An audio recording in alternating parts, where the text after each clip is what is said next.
This is the first of many important events to be hosted at the Canadian Club in the year 2009. Our 32nd annual Financial Post Outlook Luncheon is a great start for a great year to come. But let's look back for just a moment. 1 year ago, when we gathered for our 2008 Financial Post Outlook Luncheon, we posed a few questions. We asked if the credit crunch would settle down. We wondered if global economies, including our own, could sustain a downturn in the U.S. economy. Would the super loonie continue to fly higher and higher? And oil prices, would they climb throughout the year, helping Canada fend off the worst of a global slowdown?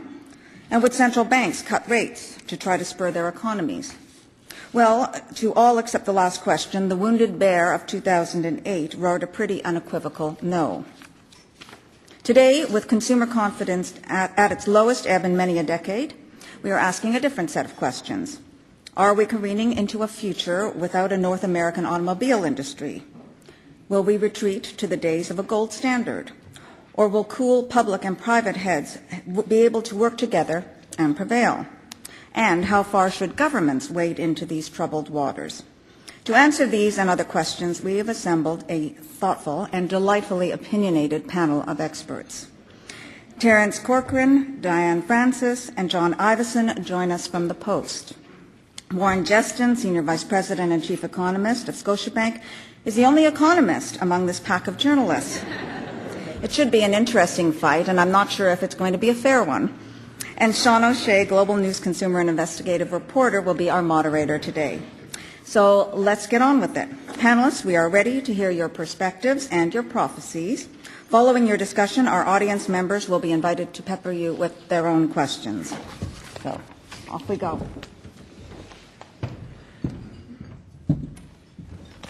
Thank you, Helen, and good afternoon, everyone, and thank you once again for joining us. I'm pleased to assume the role of moderator for this year's Outlook event, and I'd like to thank the Canadian Club of Toronto, National Post, and Scotiabank for inviting me to participate in today's program. This afternoon's program will proceed as follows. Each of our expert panelists will take to the podium to make their case and present their forecast for 2009. Following the final presentation, we will open up the floor to you for our question and answer session. Now, as Helen mentioned, you'll find question cards on your table like this one, which you can use to jot down your questions for any or all of your panelists. And later on in the program, these cards are going to be collected from you and handed to me. So I encourage you to make good use of this opportunity to go one-on-one with the speakers. And now, without further delay, I would like to call upon our first presenter, Mr. Warren Jestin. Warren?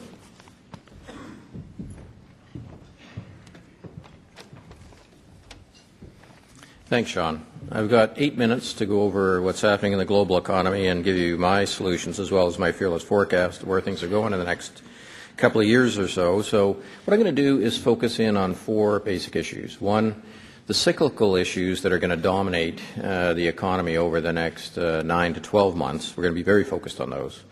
The longer-term structural issues we have to pay attention to as well, and that would be the second part of my remarks.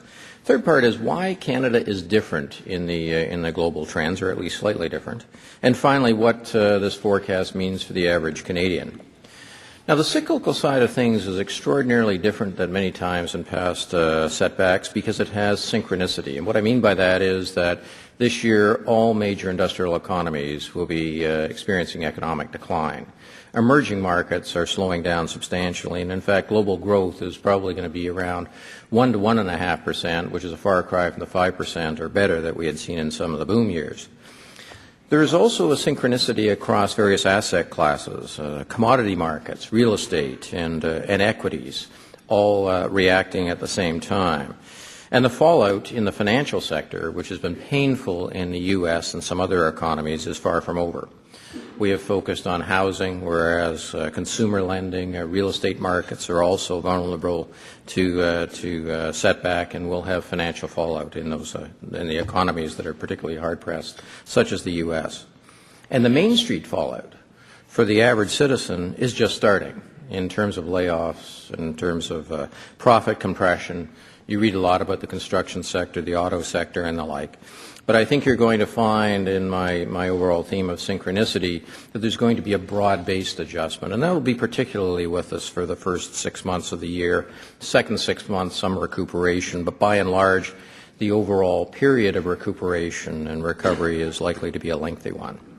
The growth drivers are also shifting from the consumer sector and business to government and infrastructure. And the ability of fiscal policy to actually click into gear and provide support has obvious lags, getting the projects underway, getting the shovels in the ground, getting the tax changes, actually motivating people to go out and spend. Moreover, the massive U.S. monetary stimulus will help, but it doesn't change the fact that both borrowers and lenders are cautious. So if I were summarizing what we're likely to see in the next 6 to 9 months in particular, it's ongoing caution, adjustment, and the likelihood of unexpected events. What we would like to say is event risk. Economists refer to it as being at a very, very high level, things that we didn't expect, but nevertheless come up to change materially the economic outlook. The structural adjustments are very profound at the same time. Old drivers of global locomotion are at a tipping point. U.S. households have been driven by a borrow-to-buy model over the last 15 years or so. That's being replaced by an earn and save before you buy model. Slower consumer spending. And in fact, you're seeing that already in a rising U.S. savings rate, which is being reinforced by the fact that real estate values are going down, home prices are going down. That had been a major motivating force for the U.S. economy. Moreover, there is a profound amount of global deleveraging occurring right now. And that's going to be reinforced as regulators move to change the financial infrastructure globally to ensure that the type of setback that we've seen in the financial system never happens again. The prolonged convalescence that I talked about earlier on is pointing to industry downsizing and restructuring, a fact of life that will extend well beyond 2009. And on the inflation front, you will see some inflation. Food prices, some other issues will be affected by crop cycles and the like. But the underlying forces will be deflationary, in my view, through 2009, 2010. Inflation is not an issue for monetary policy. So for the next decade, less impetus from export growth. Perhaps trade restrictions are one of the greatest threats to the overall growth of the global economy. An increased role of government that we're already seeing through regulation and also direct investment. And also, U.S. and other governments may have a hard time reversing their borrow-to-buy policies that will be essential to supporting the economy around the world over the next year or so. Why is Canada different? Well, you've heard the story before and you've read about it quite a lot. Our financial system is rated one of the best, if not the best, in the world in terms of soundness. We have better household and government balance sheets. These are strategic advantages for our economy. The longer-term benefits of resource abundance in a resource-short world also will play a major impact on our growth potential over the next decade. But let's not kid ourselves. The U.S.-led global retrenchment that's going on right now and is becoming increasingly embedded in Canada suggests that our output will drop by about 1% this year versus 2% in the U.S., with much of the economic decline focused in central Canada. Slower growth is the message for Western Canada. What does this mean for the average Canadian? Well, first of all, it's a buyer's market for consumer durables and for housing. At the same time, if you look at the flip side of that, it's a challenging environment, challenging business environment in terms of profitability. And it points to a soft housing market on a go-forward basis. For consumers, low inflation. For businesses, the absence of pricing power. The Bank of Canada, in our view, will cut interest rates another percentage point over the next few months, reducing rates in here, as we have seen in other countries, to historic lows. That said, despite the efforts of the U.S. government to keep long-term interest rates low, I expect the U.S. bond market and other bond markets will remain very volatile, particularly as investors begin to see these absolutely humongous U.S. deficits emerge and other deficits emerge. In the U.S., for example, we're rounding at $1 trillion in terms of the deficit forecast. We don't even pay attention to tens of billions. It seems to be rounding to hundreds of billions and trillions nowadays. And that will continue, I think, over the next couple of years. Finally, the Canadian dollar. Last year, well, it was on its way to parity and beyond. Halfway through the year, we began to see some changes, and by year end, of course, we had a big change. We were over parity, and we were as low as 77 cents. What's the message from the market? In the current environment, volatility is the order of the day. Even today, we've seen a 2-cent move in the currency in relatively calm markets. For the rest of the year, not only is it going to be volatility, but in the type of environment that I'm talking about, soft commodity markets, weak economic activity suggest that the currency will remain in the low to mid-80s with a lot of range around that particular forecast. Challenging year, one that we have a lot of adjustments to look forward to, one that suggests that prudent management, cautious spending is the order of the day. Thank you.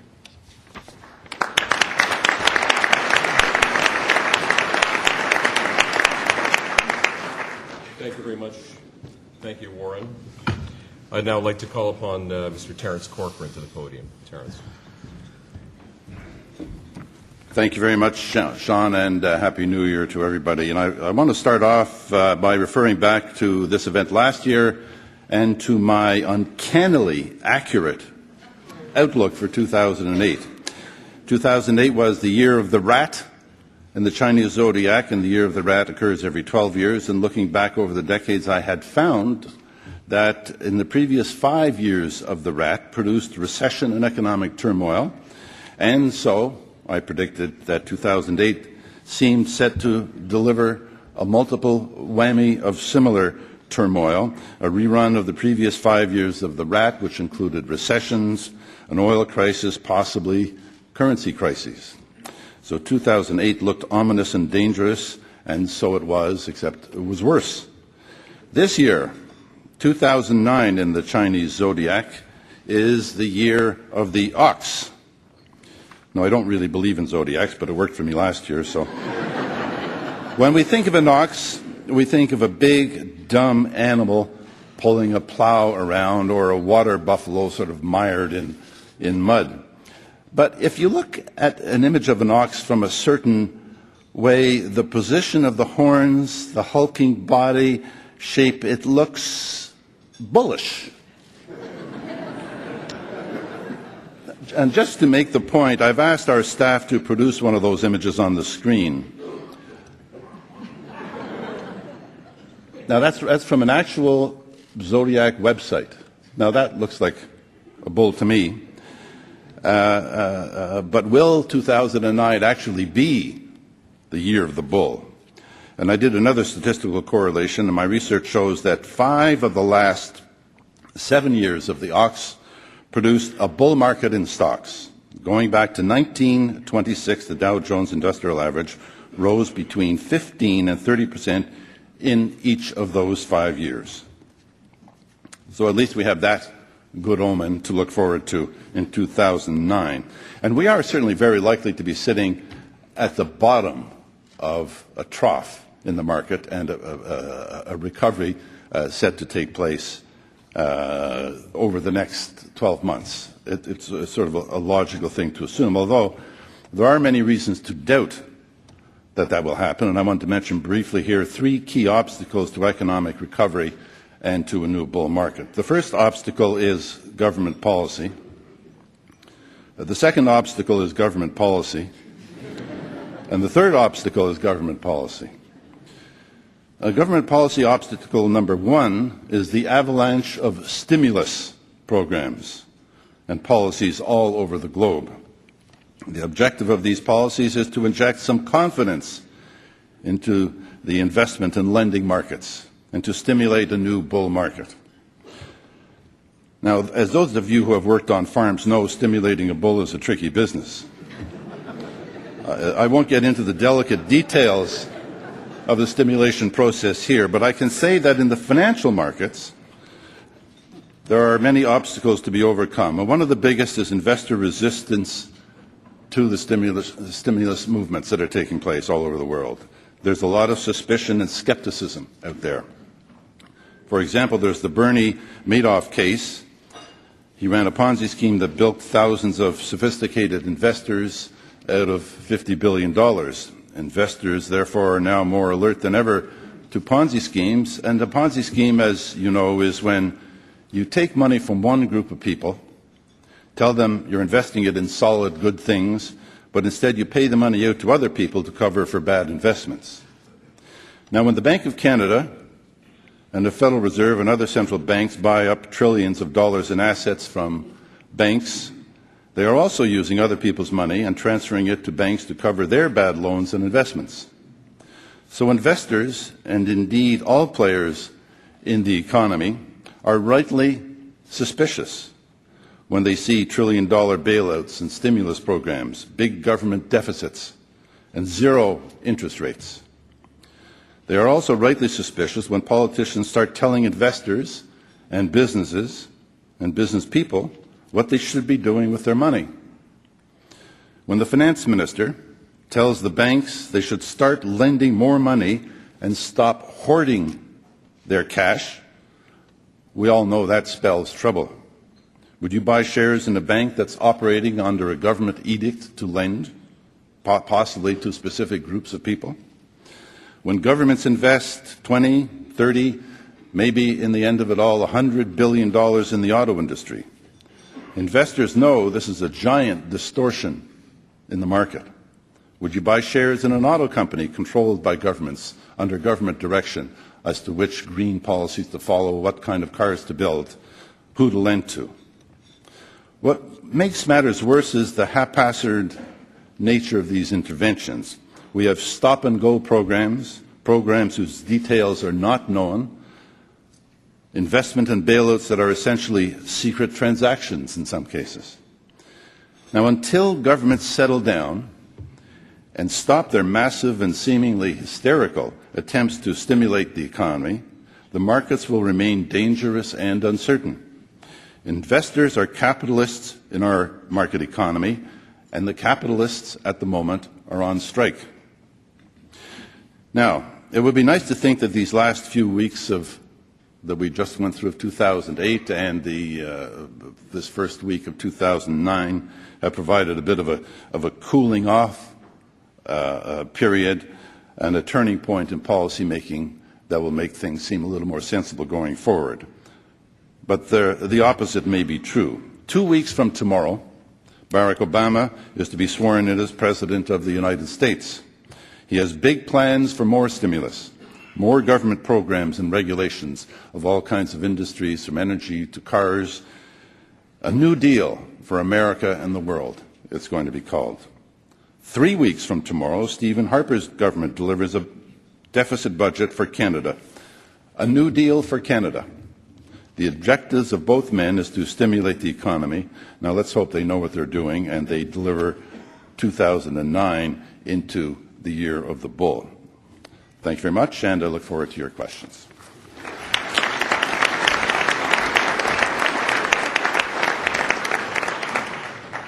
Thank you, Terence.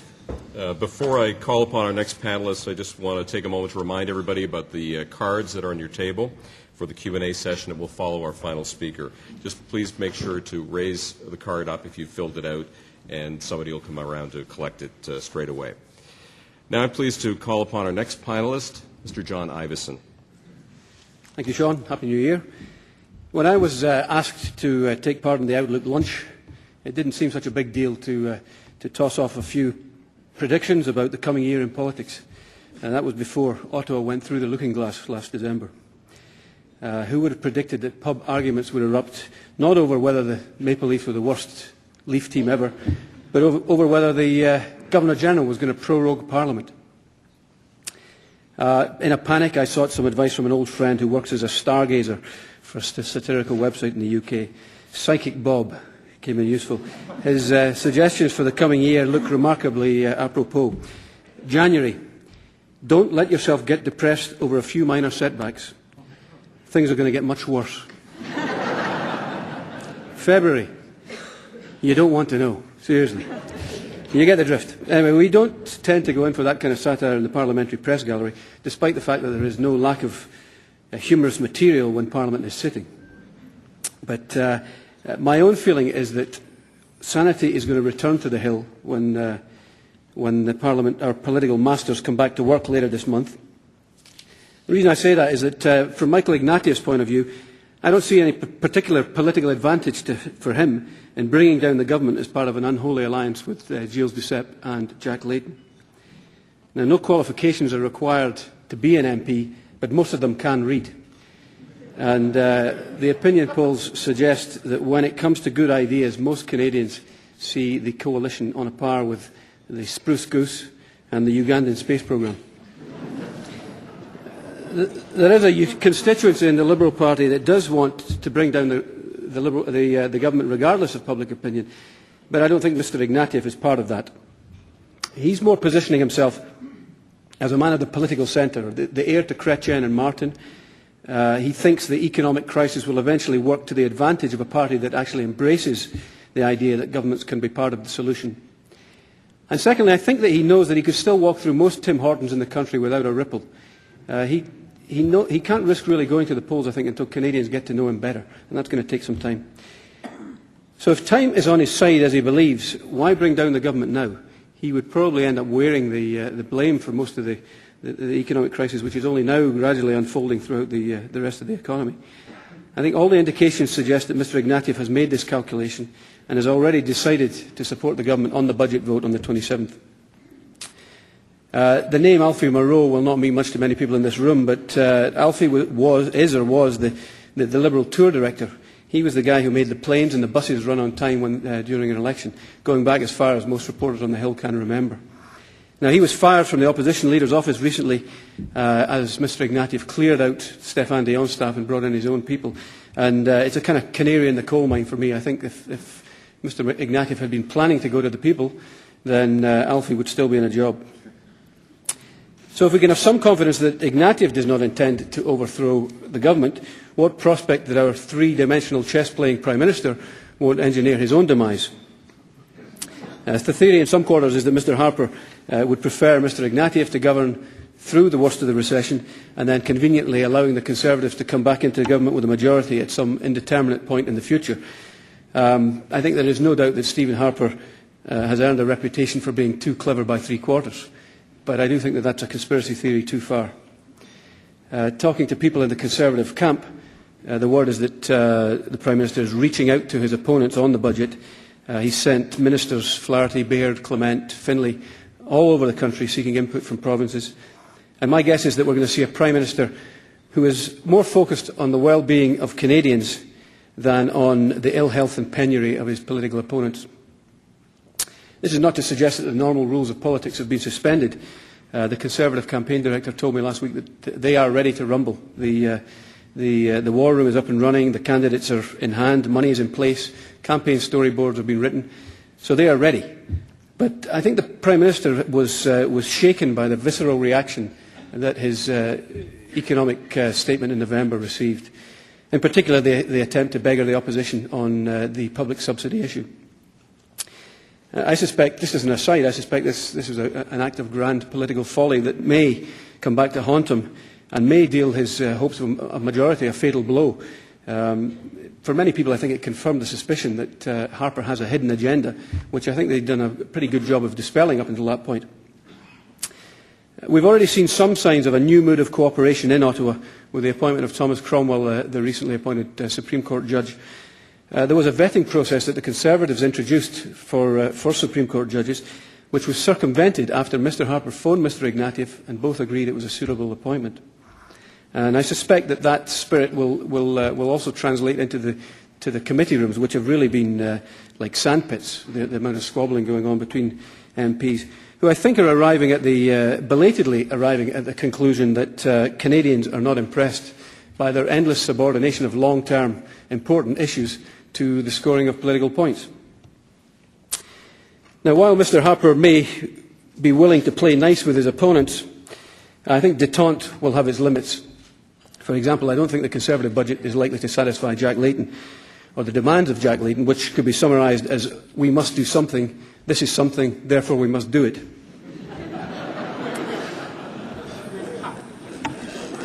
The word in Ottawa is that the government is going to attempt to use this crisis to prepare Canada for labour shortages that will come down the line when the baby boomers start retiring.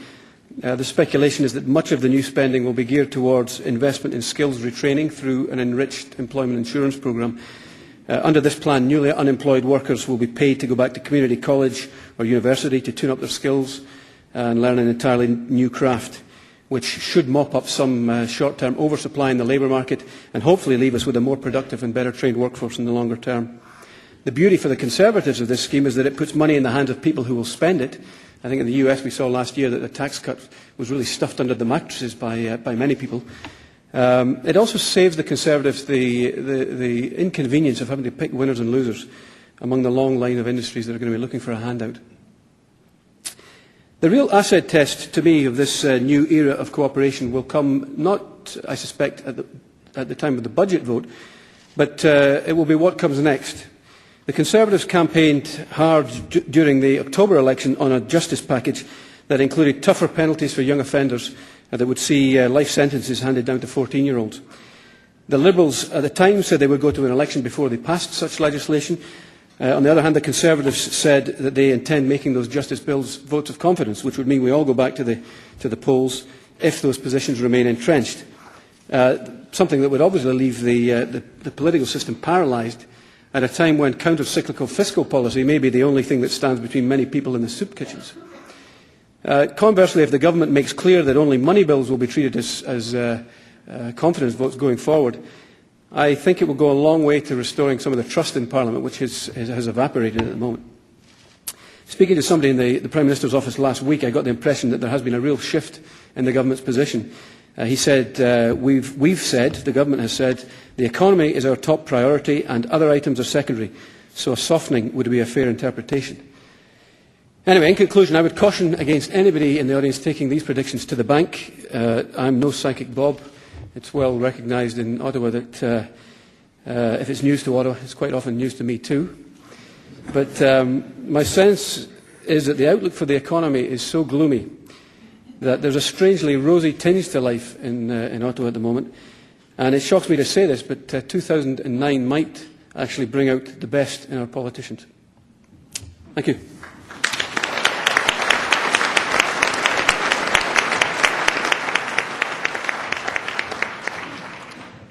Thank you, John.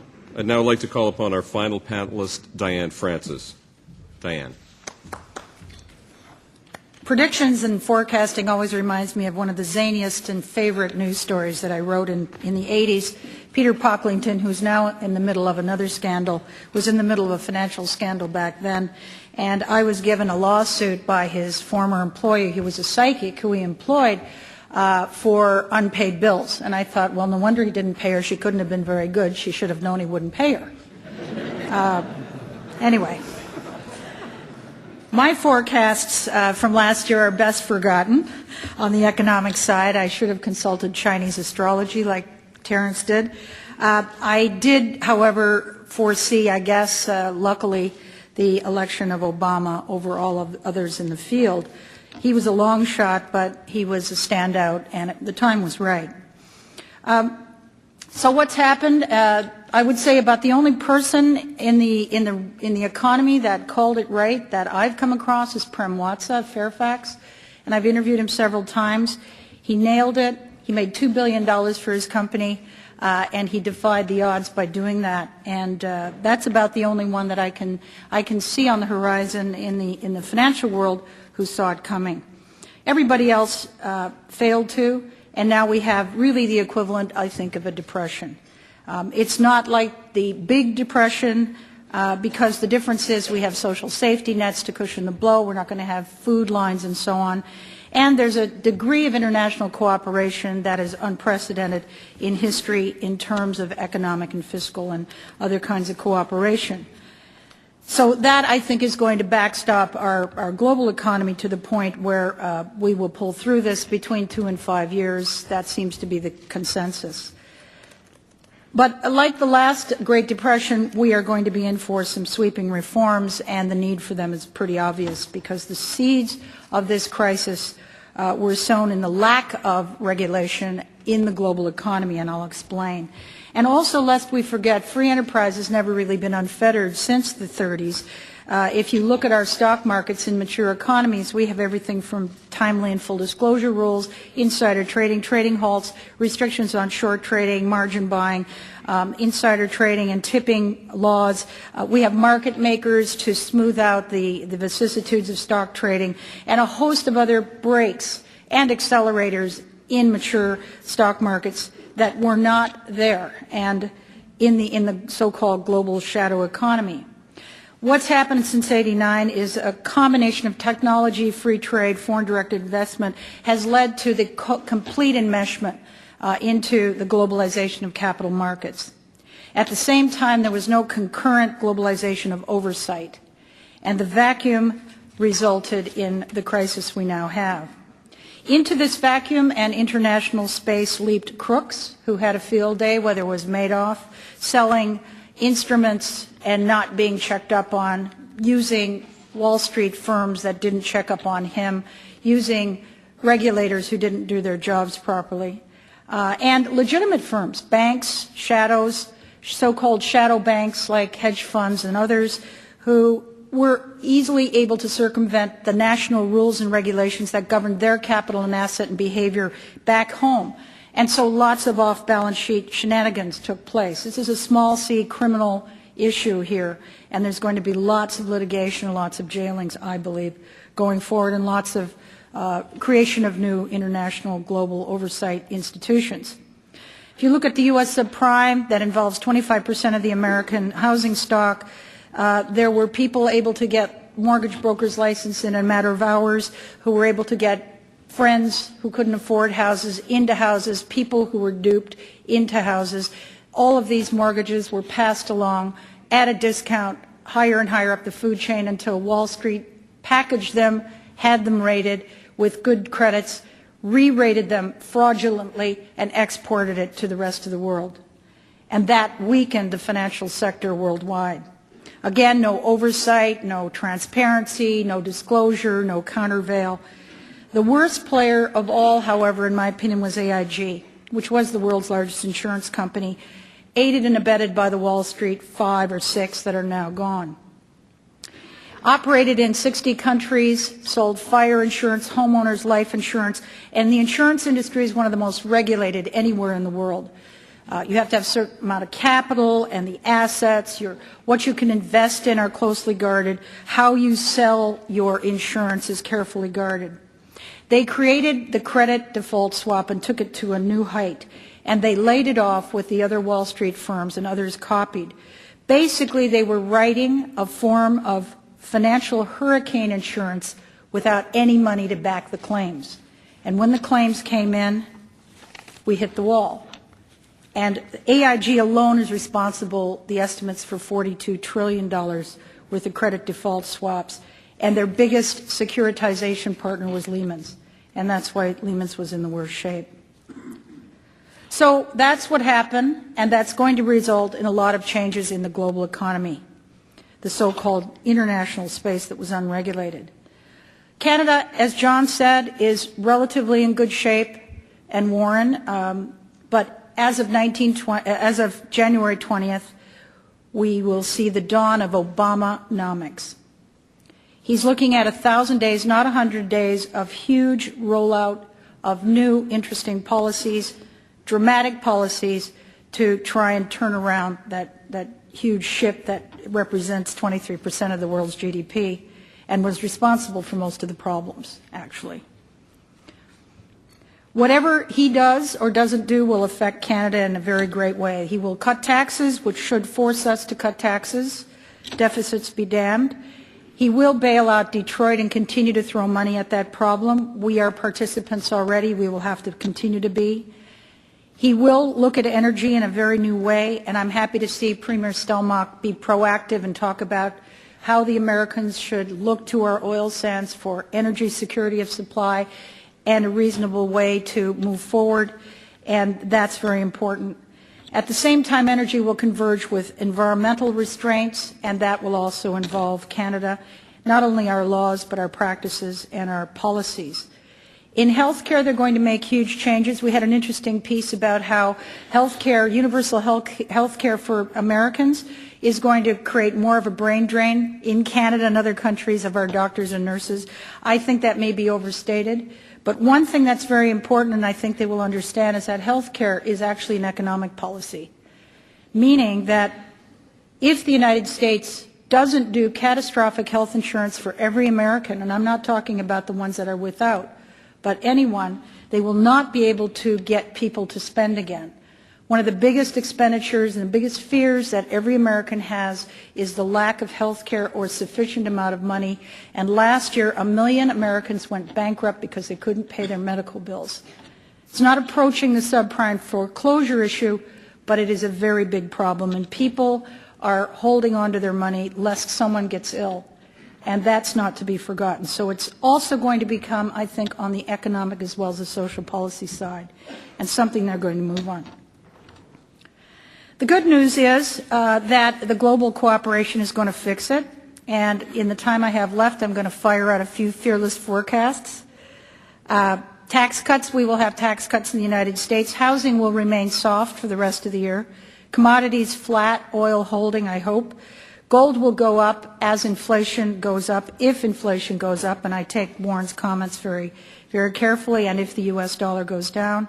Stock market, I think, is tricky. I wouldn't advise people to touch it. Interest rates will remain about the same, the Canadian dollar the same, and deficits will go way up. And government shouldn't worry about deficits, nor should taxpayers. As Ken Rogoff said of Harvard, worrying about deficit spending is like worrying about the measles when you're about to get the plague. So to summarize, I think 2009 will certainly not be worse than 2008, and hold the course, and thank you.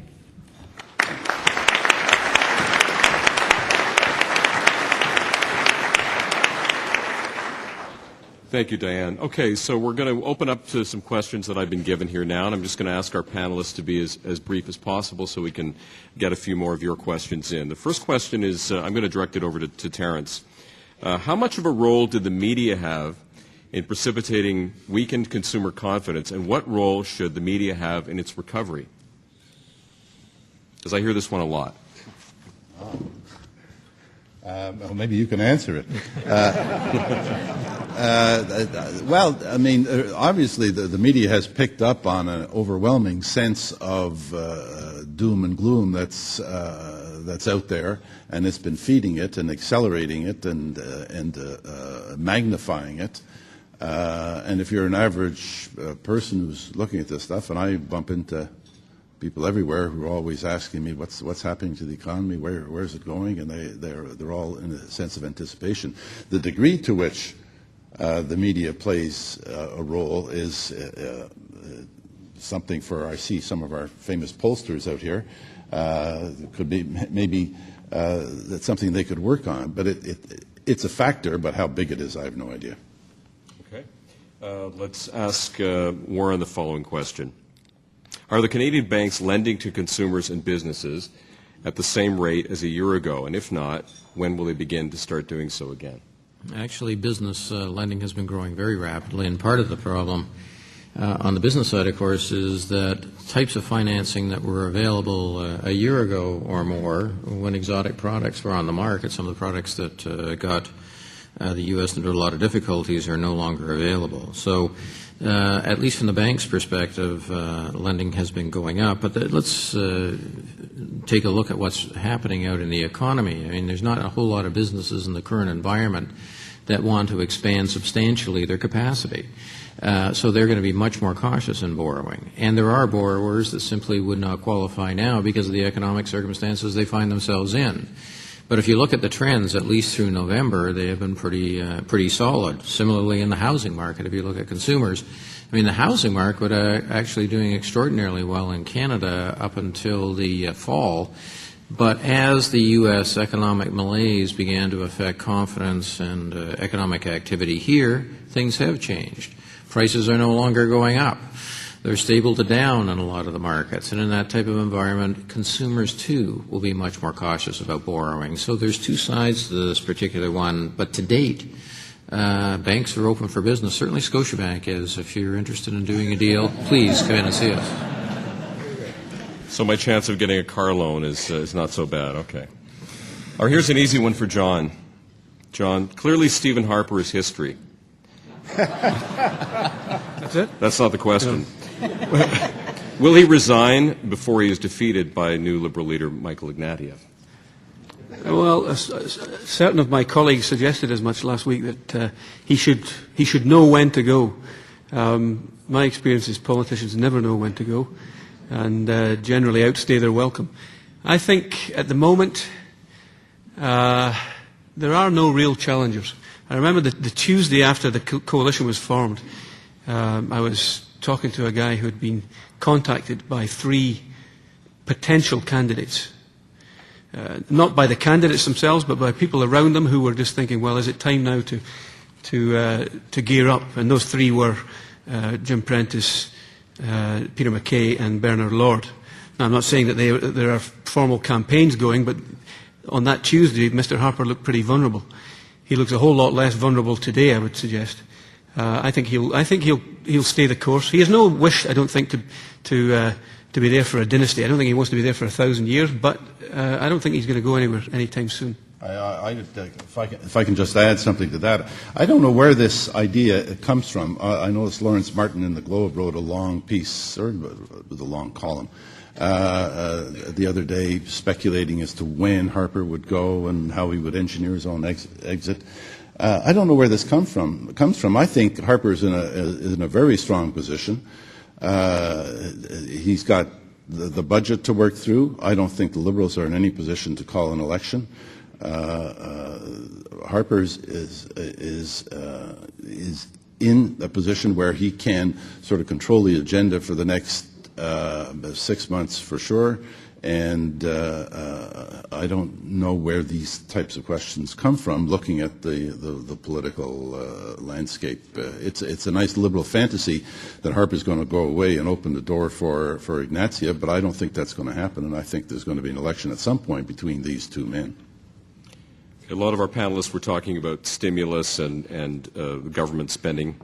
Diane, do you think the auto bailout was a good idea? I don't think there was any choice. Is it a good idea? Not really. It's too bad it had to happen.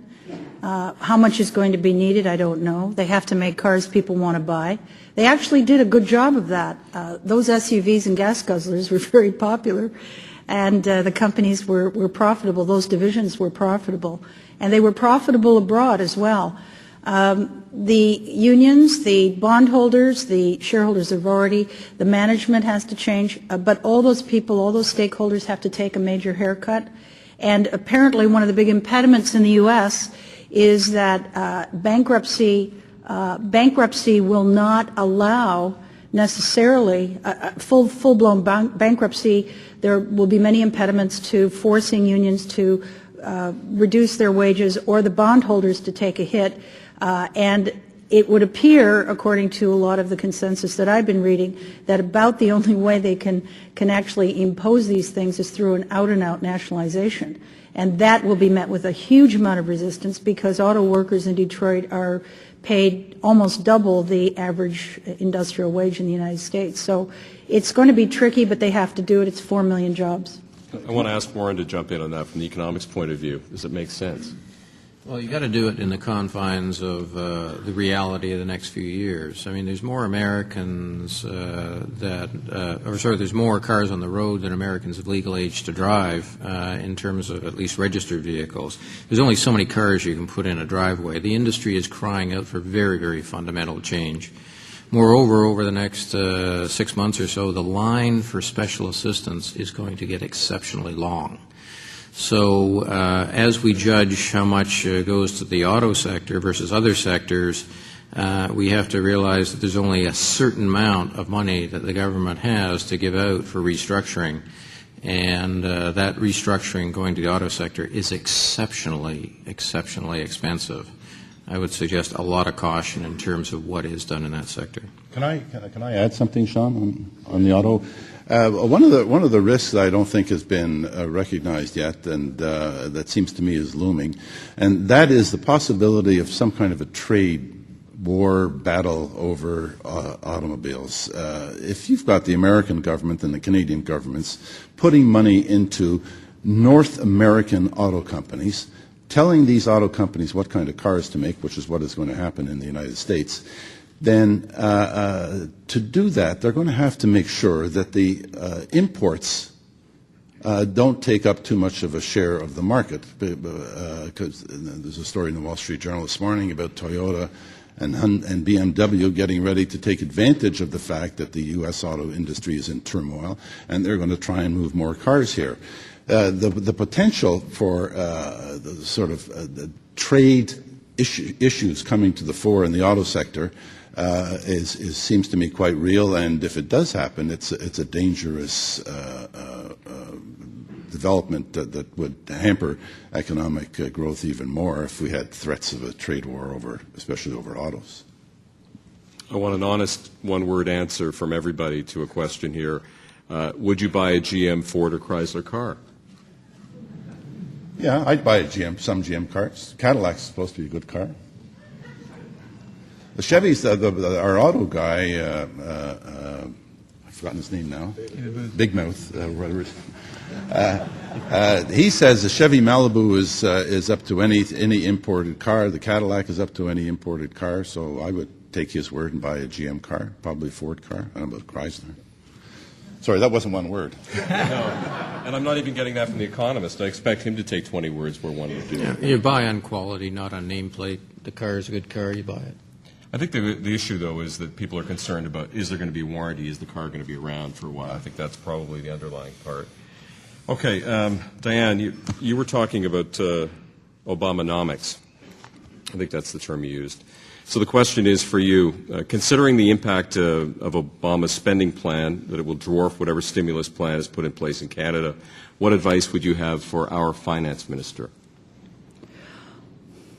Well, I think that we have to keep a close eye because of the enmeshment of our economies on whatever they do. If they cut taxes quite dramatically in areas where we aren't in the game at all, it's going to affect us, whether that's marginal effective business tax rates or not so much income taxes because people don't move to pay less tax necessarily, but we have to really watch that. There is talk also that the federal government under Obama may actually buy the sales tax out from under the sales from the states where they want infrastructure projects to go ahead, and the states are really in trouble. So this would mean that where a state has a 5% sales tax, they would replace that income stream by subsidizing that state so that state could go and build all the infrastructure and do some of the health care and other things that they want them to do because they don't do it directly as they do here in Canada. In states where there's little or no sales taxes, they would just get a windfall.